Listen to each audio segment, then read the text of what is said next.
Tayo dito ngayong Wigo, latest gen. Pakita ko lang sa inyo yung loob. Bali, sa in-laws ko to. Yun yung loob. Ganda ng loob nito.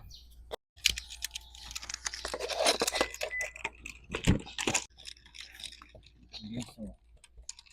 Pogi. Diba?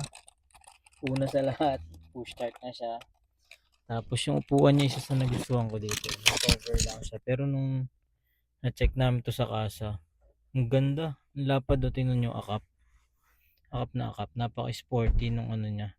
Compare lang natin sa Brio natin, no? Tingnan nyo guys, dito pa lang. Yun nga, tulad na nabanggit ko, push start.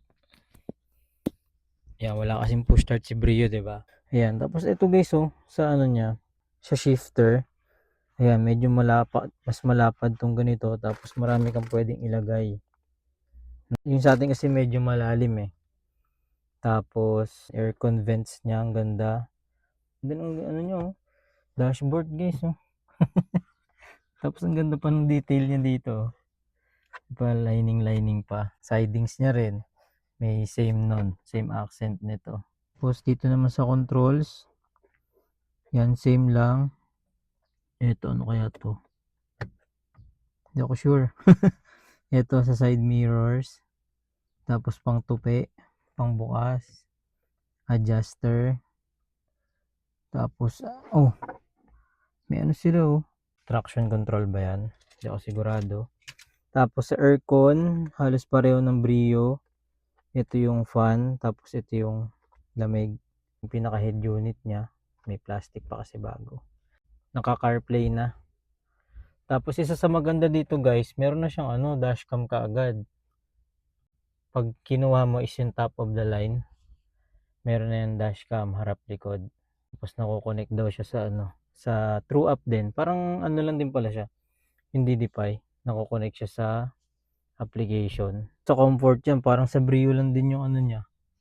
Para sa akin ah. Tapos ang laki talaga ng upuan niya guys, ang lapad. Pero isipin mo Wigo sa size niya, na ibigay niya yung comfort talaga. Sarap upuan. Punta naman tayo sa ano, nag-review na ng kotse, no? Punta naman tayo sa ano, sa likod. Trunk na pala muna. Trunk space. You know, trunk space niya guys, ang lapad niya. Parang sa akin mas malapad ito sa Brio eh. Yan no, dito na spare tire. May half. Tapos ano to? May secret weapon sila dito ah. So guys oh. Ah, may ano, suspension sa likod. Dali naman palang i-adjust dito pag naka-coil overs ka. Solid yung sa akin, binubuksan ko pa eh. Ganda ng lapad ng likod tapos may cover pa siya pag sinara. So antay na guys, tingnan nyo, tutupi yan. Diba? Ito naman sa second row or sa passenger seat. Oh, diba? Luwag sobra. Ang daya nito guys, sobrang ano, luwag. Oh, head space. Diba? Kita ba ako dyan? Oh, komportabling upo. Siyempre pag straight body ka, medyo lalapit ka na dyan. O pag pasandal. Diba? Luwag. Alam ko black to sa kaibigan ko. Sa tropa ko nakawigo rin sila nito. Same lang. Pero parang black yung interior niya. Hindi ko alam dahil sa gray yung nakuha nila. Hindi sila pareho, no? So ito gray. Sa orange to, orange yung kulay nito eh. Solid ng Wigo yung latest model or yung latest na design. Ganda. Wala akong masabi. Ayun si Luna oh. 'Di ba? Nakatingin. Tatampo boss ah. Magtampo eh. Sobrang ganda. As in, kung bibili ka ng pang city driving, pwede ito i-consider.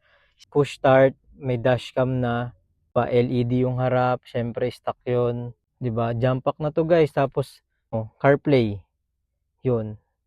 Kung popormahan mo, mags lang to, okay na to. Tapos konting lower. Solid.